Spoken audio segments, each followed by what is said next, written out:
Chào các bạn. Hôm nay thì tôi sẽ giới thiệu với các bạn một cái nội dung khá quan trọng trong cái chương trình xã học đại cương, đó là bài số 5 xã hội hóa. Thưa các bạn, xã hội hóa là một trong những khái niệm cơ bản của xã hội học. Con người chúng ta không được thiên phú cho nhiều bản năng. Chính vì vậy, để đáp ứng những nhu cầu, bù đắp lại những thiếu hụt bẩm sinh thì con người chúng ta phải học hỏi để hợp tác và phụ thuộc lẫn nhau. Biểu hiện rõ nét nhất của sự phụ thuộc và hợp tác là con người tạo ra những khuôn mẫu hành vi xã hội mà qua đó các cá nhân học hỏi và cùng nhau chia sẻ một nền văn hóa chung. Như vậy, chính nhờ cái quá trình xã hội hóa, chúng ta có khả năng giao tiếp với nhau, nắm vững các vai trò xã hội nhất định của mình, và thậm chí xã hội hóa tạo điều kiện cho việc duy trì sự ổn định và phát triển của xã hội, duy trì cái quá trình thay thế các thế hệ trong xã hội. Vậy xã hội hóa là gì? Thế thì để tìm hiểu xã hội hóa là gì thì trước hết chúng ta phải trả lời câu hỏi bản chất con người là gì? Bản chất con người là gì? Và tại sao con người có khả năng giao tiếp với nhau, hòa nhập vào xã hội? Tại sao xã hội của chúng ta có thể tồn tại và phát triển được theo thời gian? Và con người dựa vào cái gì để hành động ứng xử cho phù hợp với các cái vị thế và vai trò trong xã hội của mình? Vì sao con người trong xã hội hiện đại lại luôn bị rơi vào tình trạng căng thẳng, xung đột vai trò, và giải pháp nào để hạn chế hiện tượng này? Thế thì tất cả những câu hỏi này chúng ta sẽ lần lượt trả lời thông qua việc nghiên cứu nội dung bài hôm nay. Chúng ta đi phần 1 La Mã, khái niệm và vai trò của xã hội hóa. Khái niệm và vai trò của xã hội hóa.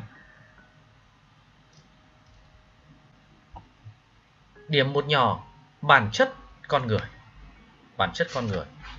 Thưa các bạn, con người là đối tượng nghiên cứu của nhiều môn khoa học khác nhau, và để hiểu rõ bản chất con người, chúng ta sẽ đi tìm hiểu một số quan niệm về bản chất con người.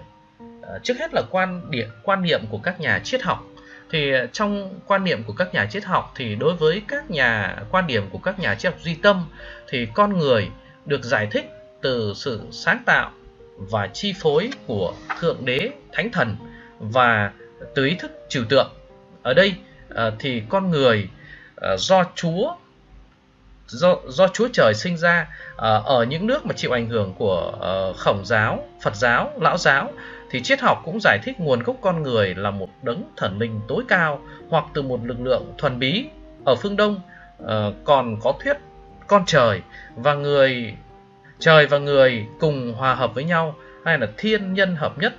Thiên tử là vua mà vua là con trời.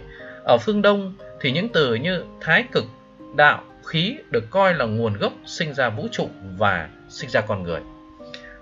Thưa các bạn, việc giải thích con người theo quan điểm này nó không làm rõ được bản chất con người với tư cách là một sinh vật xã hội, một chủ thể hoạt động xã hội, và thực tế nó không đem lại ý nghĩa trong cuộc sống.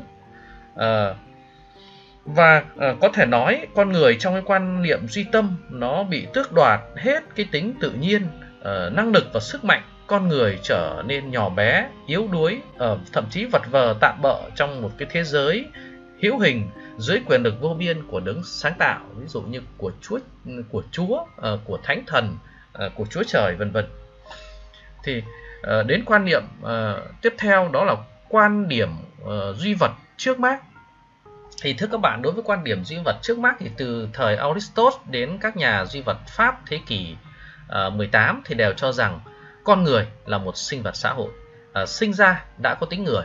Và cái quan điểm này cho rằng bản chất con người chỉ ở mặt tự nhiên của nó, bản chất con người chỉ ở mặt tự nhiên của nó.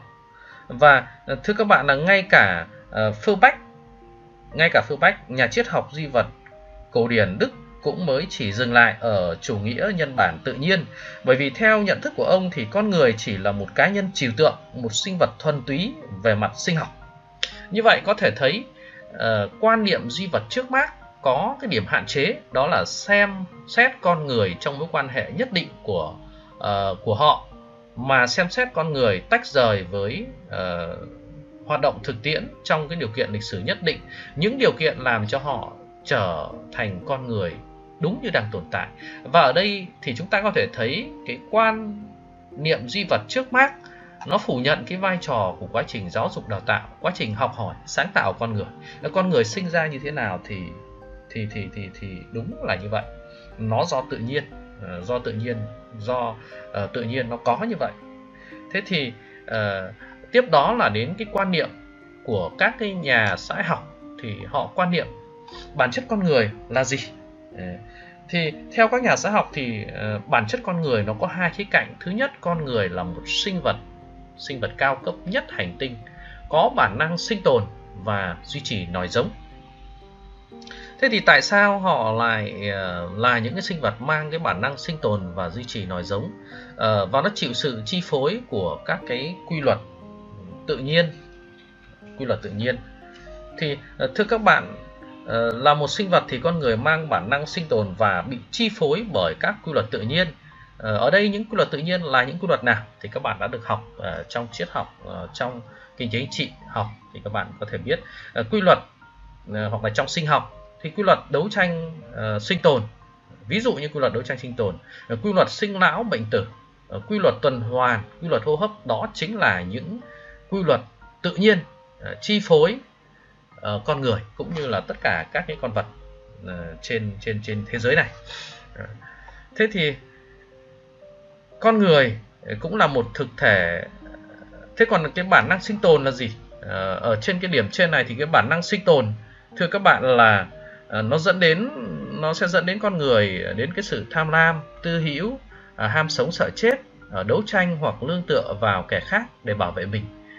Và đó là một cái bản năng nữa, đó là bản năng duy trì nòi giống. Nó kích thích cái tính sinh dục, tạo nên cảm xúc và cái nhu cầu gắn bó giữa những người khác giới với nhau. Thế như vậy cái đó là một cái khía cạnh con người là một sinh vật cũng giống như các sinh vật khác. Thế ở khía cạnh thứ hai thì con người là một thực thể xã hội và văn hóa. Thì con người được xã hội truyền lại nền văn hóa và biến mình thành con người xã hội. Thì ở đây các bạn có thể tìm hiểu thêm những quan niệm, ví dụ như quan niệm của Emile Durkheim, một nhà xã học người Pháp. Thì ông coi xã hội hóa tạo ra cái bản chất con người. Theo ông thì xã hội hóa là nguyên lý giải thích cụ thể con người là một tồn tại giao lưu chứ không phải là một tồn tại xã hội hành động. Và xã hội hóa ở đây là quá trình giao lưu ngôn ngữ, giao lưu tinh thần giữa người này với người khác để lĩnh hội các cái biểu tượng văn hóa, các tập tục, nề thói tạo ra hành vi. Như vậy, trong quan niệm này thì yếu tố văn hóa xã hội nó quyết định đến việc hình thành con người. Thế rồi đến quan niệm của các Marx thì các Marx cũng chỉ ra rằng cái điểm xuất phát từ hoạt động thực tiễn của con người, thì Marx cho rằng bản chất con người chính là nhân cách, và nhân cách ấy tìm thấy trong các mối quan hệ xã hội. Và theo ông, cái luận điểm ông đưa ra đó là bản chất con người không phải là cái gì trừu tượng tồn tại đối với từng cá nhân riêng biệt, mà trong tính hiện thực của nó, bản chất con người là sự tổng hòa các mối quan hệ xã hội. Thì đây là cái luận điểm mà được trích dẫn rất nhiều của các Marx. Thế thì thưa các bạn, là với cái tư cách là một thực thể xã hội thì con người mang cái bản thể xã hội, con người chịu sự chi phối của các quy luật xã hội. Thì ở đây các cái quy luật xã hội đó nó bao gồm những quy luật nào? Thì chúng ta có thể đưa ra các cái ví dụ cụ thể. Ví dụ như là chúng ta bị chi phối, con người chúng ta sống trong xã hội sẽ bị chi phối bởi quy luật thị trường, quy luật giá trị thặng dư, quy luật cung cầu, quy luật lưu thông tiền tệ, quy luật kinh tế, quy luật nhận thức, vân vân. Thì đấy là tất cả những cái quy luật xã hội mà đã là con người, chúng ta sống trong xã hội, chúng ta đều bị chi phối bởi chúng. Thưa các bạn, là con người như vậy, rõ ràng ở đây con người là một thực thể tự nhiên và đồng thời là một thực thể xã hội. Yếu tố tự nhiên và yếu tố xã hội trong con người thì luôn thống nhất, biện chứng và tác động qua lại với nhau. con người là một thực thể tự nhiên, đồng thời là một thực thể xã hội, và cái yếu tố tự nhiên và yếu tố xã hội nó trong con người nó luôn thống nhất, biện chứng và tác động qua lại với nhau, và nó chính cái yếu tố tự nhiên và yếu tố xã hội này nó tạo thành con người xã hội của chúng ta. Thế và con người luôn phải, chính vì vậy mà con người luôn phải sống trong cái sự pha trộn giữa bản năng sinh tồn và bản thể xã hội để phát ra hành vi của mình. Thế thì trong cuộc sống thường ngày thì chúng ta phải đối diện với hai cái dạng hành vi nằm chính trong bản thể của chính mình, đó là hành vi bản năng, và hành vi ý thức, thưa các bạn. Thế thì ở đây hành vi bản năng nó chính là cái hành vi sơ đẳng nhất, thỏa mãn các cái nhu cầu, các cái yêu cầu sinh học, đặc biệt là những cái hành vi bẩm sinh do bản năng của chúng ta tồn tại, của con người chi phối. Ví dụ như ăn ngủ là hành vi tình dục, là những cái hành vi bản năng. Thế còn hành vi ý thức, hay còn được gọi là hành vi trí tuệ, thì nó chính là những cái hành vi có suy nghĩ, có tính toán trước theo mục đích đặt ra, và là hành vi do con người chi phối. Ví dụ như hành vi học tập, hành vi ăn cướp, ăn trộm của những kẻ ăn cướp, rồi hành vi cứu người khi gặp hoạn nạn. Một vấn đề nữa mà chúng ta cần bàn tới đó là con người tâm linh. Một thực thể vô cùng phức tạp và đa dạng vô tận. Trong tâm linh của con người thì luôn có sự pha trộn của vô thức, tiềm thức và ý thức. Trong xã hội thì con người chịu trách nhiệm đối với hành vi của chính mình, và do đó thì gia đình phải có những cái định hướng cụ thể, định hướng đúng để làm cơ sở cho cái việc cá nhân lựa chọn hành vi của mình. Và nếu không có những cái định hướng đúng thì mỗi cá nhân có thể dễ bị lầm lạc trên cái đường đời mà chúng ta phải trải nghiệm qua. Chính vì vậy, ở đây có thể kết luận rằng nói đến con người là chúng ta nói đến nhân cách mà cá nhân tạo dựng được cho mình nhờ quá trình xã hội hóa. Và xã hội hóa đã biến các cá thể hay cá thể sinh học thành cá nhân hay thực thể xã hội, và hình thành nên nhân cách hay hình thành nên con người xã hội.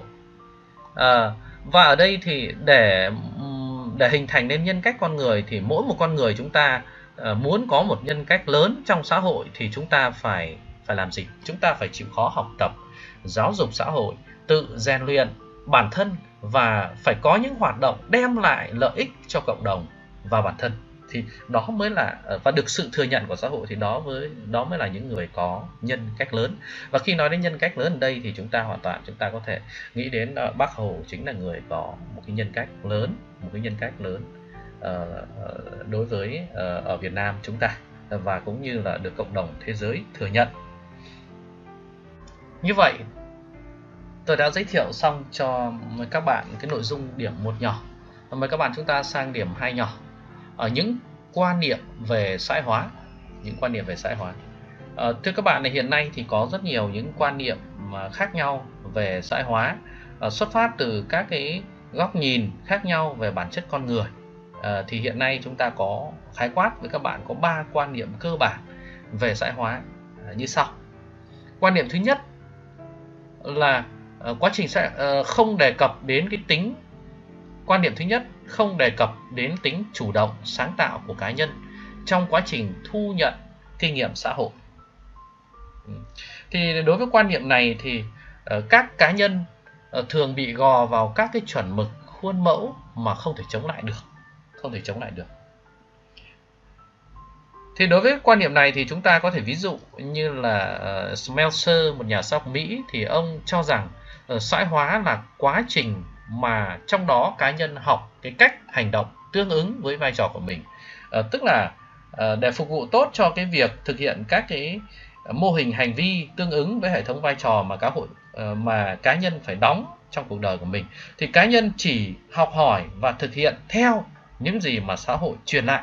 Và ở đây thì rõ ràng là quá trình xã hội hóa nó tạo cho cá nhân, nó làm cho cá nhân không có tính sáng tạo trong đó, chúng ta chỉ làm theo những khuôn mẫu ứng xử có sẵn, chúng ta học tập và làm theo thôi. Hoặc là thuyết X của Grigo, một nhà quản lý học người Mỹ, thì ông Grigo ông ấy cho rằng hầu hết mọi người vẫn thích bị chỉ huy nhiều hơn, chứ không muốn gánh vác những cái trách nhiệm và muốn được an phận là trên hết. Với triết lý này thì con người bị thúc đẩy bởi tiền bạc, bổng lộc và sự đe dọa trừng phạt. Do vậy, ông chủ trương giám sát chặt chẽ con người bằng các quy định, đưa ra những quy định để con người phải làm theo. Tiếp đó là các nhà triết học cổ đại phương Đông. Thì thưa các bạn, các nhà triết học cổ đại phương Đông cho rằng con người bản chất là tham lam, độc ác và tàn bạo, nhân chi sơ, tính bản ác. Đặc biệt đây là cái quan niệm của Tuân Tử. Thì từ quan niệm đó thì họ cho rằng phải giám sát con người bằng các quy định của xã hội, những quy định chặt chẽ của xã hội. Thì đây là ba cái đại diện chính của quan niệm thứ nhất, đó là không đề cập tới tính độc lập, tính chủ động, sáng tạo của cá nhân trong quá trình thu nhận những kinh nghiệm xã hội. Quan niệm thứ hai khẳng định cái tính tích cực, sáng tạo, chủ động của cá nhân trong quá trình xã hội hóa. Thì ở quan niệm thứ hai này thì đã có một cái sự tiến bộ hơn, đó là cá nhân không chỉ tiếp thu kinh nghiệm xã hội mà còn tham gia vào quá trình tái tạo ra kinh nghiệm xã hội. Ví dụ như là nhà xã học Andriva, một nhà xã học người Nga, thì cho rằng xã hội hóa là quá trình hai mặt. Một mặt thì cá nhân tiếp nhận những kinh nghiệm xã hội bằng cách thâm nhập vào môi trường xã hội, vào hệ thống các quan hệ xã hội. Mặt khác, cá nhân tái sản xuất một cách chủ động hệ thống các mối quan hệ xã hội thông qua chính việc họ tham gia vào các hoạt động và thâm nhập vào mối quan hệ xã hội. Thì ở đây thì rõ ràng là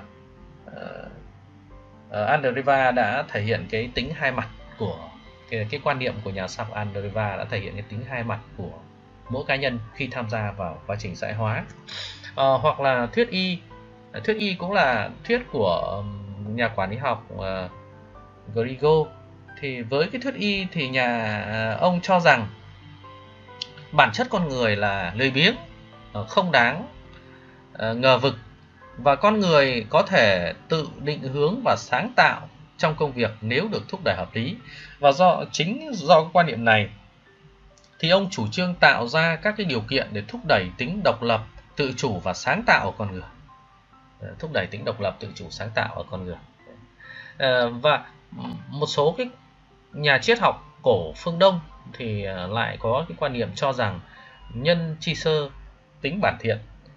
Người đại diện cho cái quan niệm này đó là Mạnh Tử. Thì các ông cho rằng con người sinh ra là người ta đã có cái bản chất là lương thiện rồi. Con người trong xã hội bộc lộ những cái phẩm chất tham lam, bạo lực, lười nhác là do xã hội tạo ra. Và chủ trương của những người theo quan niệm này là lấy giáo dục xã hội làm nền tảng để đào tạo và giữ gìn sự trong trắng và thánh thiện ở con người. Như vậy thì đối với cái quan điểm này thì cũng đã khẳng định được cái tính tích cực, sáng tạo, chủ động của cá nhân trong quá trình lịch sử. Thì đến quan điểm thứ ba về xã hội hóa cho rằng con người có cả hai mặt, thụ động, lười nhác, tham lam, lẫn chủ động, sáng tạo và tích cực. Thì đối với quan niệm này thì xã hội một mặt truyền lại cho cá nhân những khuôn mẫu chuẩn mực trong hành vi, mặt khác cũng tạo điều kiện cho cá nhân phát huy được cái tính chủ động, sáng tạo và tích cực trong công việc xây dựng một cái xã hội văn minh, lành mạnh. Thì thưa các bạn là đến quan điểm thứ ba này thì quá trình xã hội hóa đã được nhìn nhận một cái cách tích cực hơn nữa, một cách khách quan và tích cực hơn nữa, đó là nó là quá trình hai chiều, không chỉ là quá trình mà xã hội truyền lại cho cá nhân những khuôn mẫu chuẩn mực hành vi, mặt khác thì xã hội cũng tạo điều kiện cho họ để họ phát huy cái tính tích cực, chủ động, sáng tạo của họ trong cái việc xây dựng một xã hội văn minh lành mạnh. Và với quan điểm thứ ba này thì các cá nhân cũng có thể tác động để đưa xã hội ngày càng phát triển hơn và hình thành những cái chuẩn mực xã hội mới, mô hình hành vi mới phù hợp hơn. Thế thì từ các cái quan niệm trên thì chúng ta có thể đi đến cái khái niệm về xã hội hóa. Xã hội hóa chính là quá trình tương tác kéo dài suốt cuộc đời giữa cá nhân và xã hội. Qua đó cá nhân học hỏi, lĩnh hội nền văn hóa của xã hội như tri thức, kỹ năng, kinh nghiệm sống, khuôn mẫu xã hội, mà nhờ đó cá nhân đạt được những đặc trưng xã hội của bản thân, học được cách suy nghĩ và ứng xử phù hợp với vai trò xã hội của mình và hòa nhập vào xã hội. Thì ở đây các bạn chúng ta lưu ý đến những cái cụm từ mà được gạch chân, những cụm từ được gạch chân thì đấy là những cái cụm từ keywords, những cụm từ quan trọng trong khái niệm này. Thế nhưng tuy nhiên thì đối với khái niệm xã hội hóa hiện nay, nó không chỉ là quá trình kéo dài tương tác từ lúc con người sinh ra, mà thưa các bạn, với khoa học hiện đại thì người ta đã chứng minh rằng, y học hiện đại chứng minh rằng em bé từ trong bụng mẹ đã có thể thực hiện quá trình xã hội hóa khi mà cái bào thai được 5 tháng tuổi thì nó đã có chịu cái sự tác động từ bên ngoài. Chính vậy mà những ông bố bà mẹ thời 4.0 của chúng ta hiện nay đã có những cái cách thức tác động cho trẻ nghe nhạc Beethoven, nhạc Mozart để giúp cho trẻ phát triển trí não từ trong bụng mẹ. Thì đây là những cái thông tin cập nhật mới thì các bạn chúng ta chú ý đến điểm này. Thế thì như vậy ở đây tóm lại thì cái thực chất quá trình xã hội hóa nó là cái gì? Thì thưa các bạn, thực chất quá trình xã hội hóa nó chính là quá trình tạo ra nhân cách cho mỗi con người trong xã hội. Tôi nhắc lại, thực chất quá trình xã hội hóa ở đây chính là quá trình tạo ra nhân cách cho mỗi con người trong xã hội, Như vậy về các quan niệm về xã hội hóa, khái niệm xã hội hóa thì chúng ta nắm những cái điểm mấu chốt cơ bản như vậy.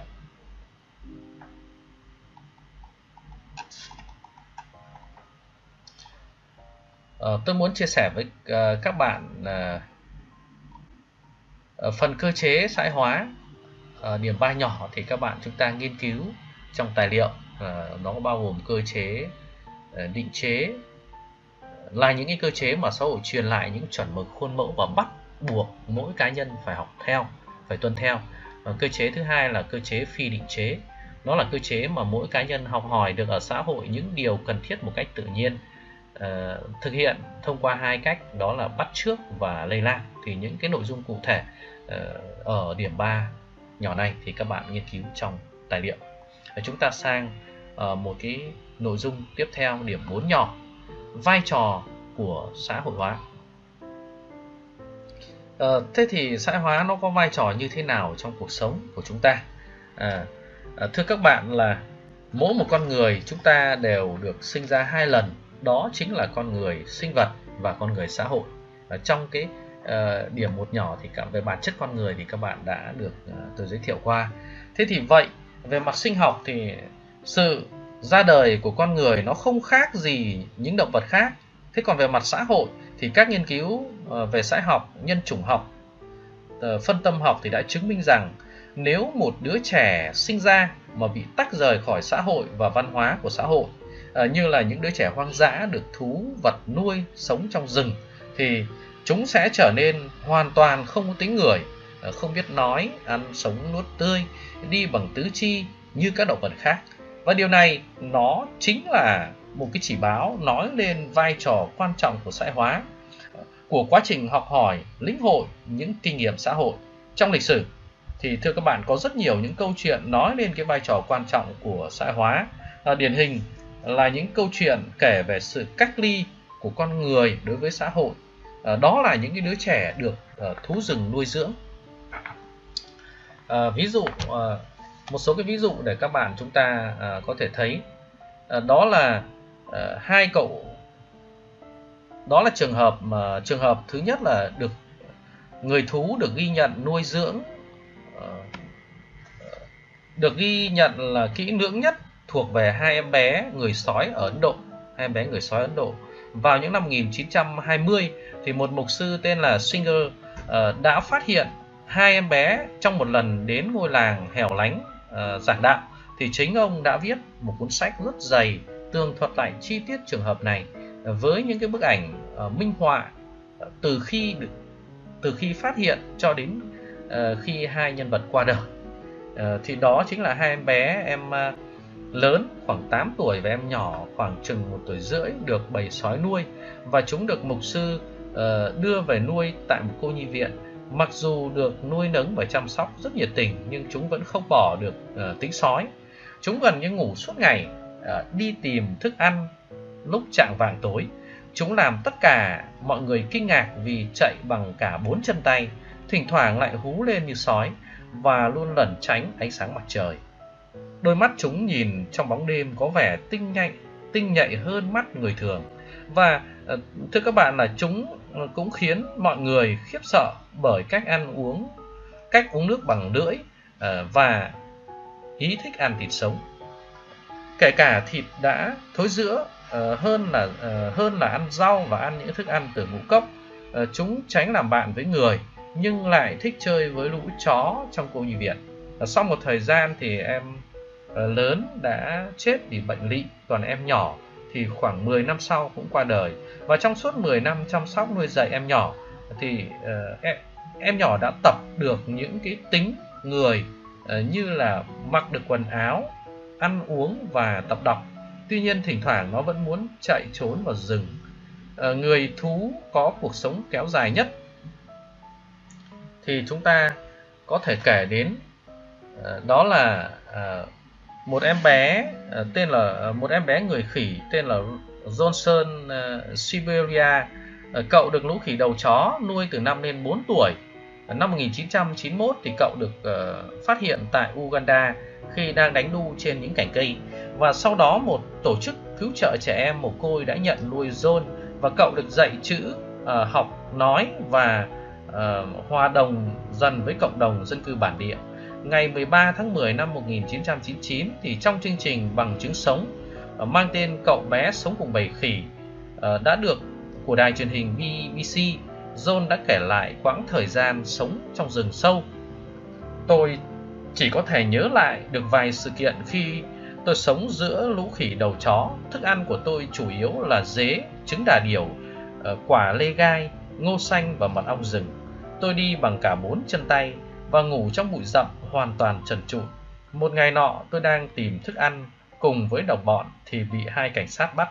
Hiện John đang có một cuộc sống vui vẻ tại trung tâm cứu trợ nhân đạo Kampala, Uganda. Và một cái trường hợp nữa tương tự nữa, đó là vừa được phát hiện vào năm 2009 thì cô bé có tên là Natasha. Natasha là người sinh sống trong một căn hộ bẩn thỉu ở thành phố Chika thuộc vùng Siberia. Và trong suốt 5 năm thì cô bé này được chó mèo nuôi dưỡng và chưa từng ra bên ngoài. Do vậy cô cũng không thể nói tiếng người mà chỉ có thể sủa giống hệt như là chó. Và thưa các bạn, là trong lịch sử thì người ta còn phát hiện ra rất nhiều những em bé sống chung và có những hành động như gấu, linh dương, lợn, voi rừng. Các trường hợp đặc biệt này thì cũng thu hút rất nhiều cái sự quan tâm nghiên cứu của các nhà tâm lý học và tâm bệnh học. Theo họ thì những đứa trẻ người thú này khi trở về xã hội loài người thì gần như là mất hẳn khả năng thích nghi với môi trường xung quanh. Vì thế rất ít người thú chịu đựng được những hoàn cảnh sống mới trong thời gian lâu, và cho đến nay thì chúng vẫn là một cái câu hỏi lớn ám ảnh các nhà tâm lý học, tâm thần học. Và thưa các bạn, thì đó chính là những cái câu chuyện đó, nó chính là khẳng định lên cái khẳng định cái vai trò hết sức quan trọng của xã hội hóa. Đó là cái vai trò thực hiện cái vai trò lĩnh hội những cái kinh nghiệm xã hội. Ngoài ra thì các bạn có thể xem cái nội dung về câu chuyện về bé Anna.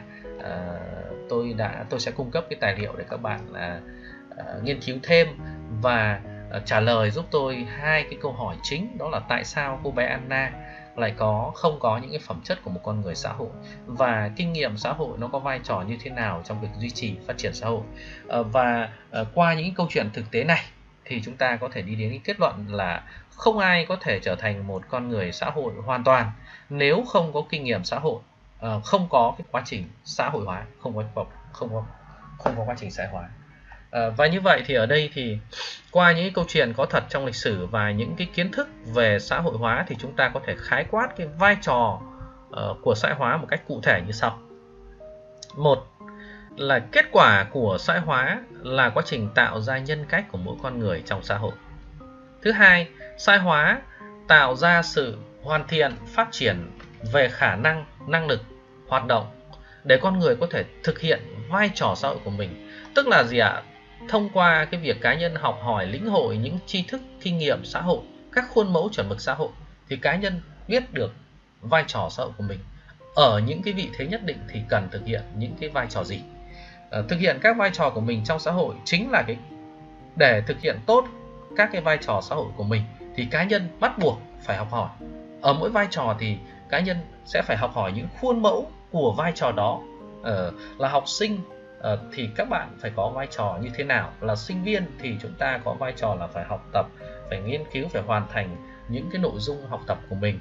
Thế còn là người con trong gia đình thì chúng ta phải là những người con ngoan, biết nghe lời bố mẹ, phải giữ đạo hiếu, vân vân.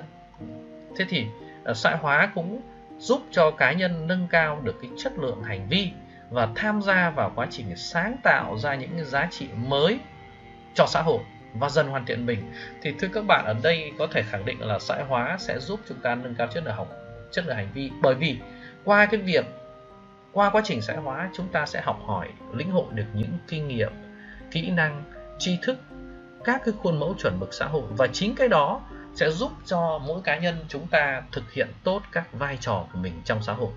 Có thể hình dung mỗi cá nhân chúng ta đều là những cái diễn viên trên một cái sân khấu lớn, đó là sân khấu xã hội. Thế thì ai mà diễn tốt, ai mà đóng cái vai tốt, hiểu được cái vai trò của mình và diễn nó tốt thì người đó sẽ thành công trong xã hội. Và trong cái quá trình tham gia vào cái quá trình sáng tạo, trong cái quá trình mà thực hiện các vai trò của mình thì cá nhân cũng tham gia vào quá trình sáng tạo, tạo ra những cái giá trị mới cho xã hội. Đó chính là cái quá trình cá nhân thể hiện cái năng lực sáng tạo của mình và dần hoàn thiện mình, giúp cho xã hội phát triển. Như vậy, có thể nói con người không chỉ tiếp thu thụ động những kinh nghiệm xã hội để tạo ra nhân cách của mình, mà còn sáng tạo ra những cái mới, những cái tiến bộ để xã hội ngày càng phát triển hơn. Và cái này, chính cái điều này, cái vai trò xã hội hóa nó giúp cho chúng ta trả lời câu hỏi thứ hai trong dẫn nhập, đó là làm sao để xã hội chúng ta tồn tại và phát triển được.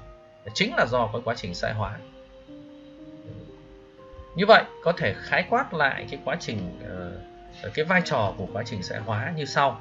Thưa các bạn, đó chính là cái quá trình cá nhân chúng ta học hỏi, thực hiện các vai trò xã hội của mình, học hỏi để chúng ta có đủ hiểu biết, có đủ tri thức để thực hiện tốt các vai trò xã hội của mình. Và khi thực hiện tốt các vai trò của mình thì sẽ giúp cho cá nhân hòa nhập vào xã hội một cách tốt hơn. Và chính những cái điều này, quá trình học hỏi, thực hiện tốt các vai trò, hòa nhập vào xã hội, nó sẽ giúp cho mỗi cá nhân chúng ta dần hoàn thiện cái nhân cách của mình hơn. Như vậy, ở đây sự hoàn thiện nhân cách nó diễn ra trong những cái điều kiện nhất định, và chính vì vậy mà xã hội phải tạo ra cái môi trường lành mạnh nhằm tác động có ý thức vào quá trình xã hội hóa, giúp cho cá nhân ngày càng hoàn thiện nhân cách của mình hơn. Trong cái nội dung này thì định hướng nghiên cứu các bạn hãy nghiên cứu về trả lời giúp tôi cái câu hỏi, đó là vai trò của xã hội hóa đối với sự hoàn thiện và phát triển nhân cách con người. Nghiên cứu và chúng ta sẽ có những cái thảo luận ở sau cái nội dung bài này, thì chúng ta sẽ có một cái nội dung thảo luận về vai trò của xã hội hóa cá nhân đối với sự phát triển và hoàn thiện nhân cách con người. Thế như vậy, nội dung điểm 4 nhỏ vai trò của xã hội hóa thì tôi đã giới thiệu với các bạn những cái nội dung cốt lõi nhất. Thế và bây giờ thì các bạn chúng ta sẽ tìm hiểu sang cái phần 2 đó là môi trường xã hội hóa.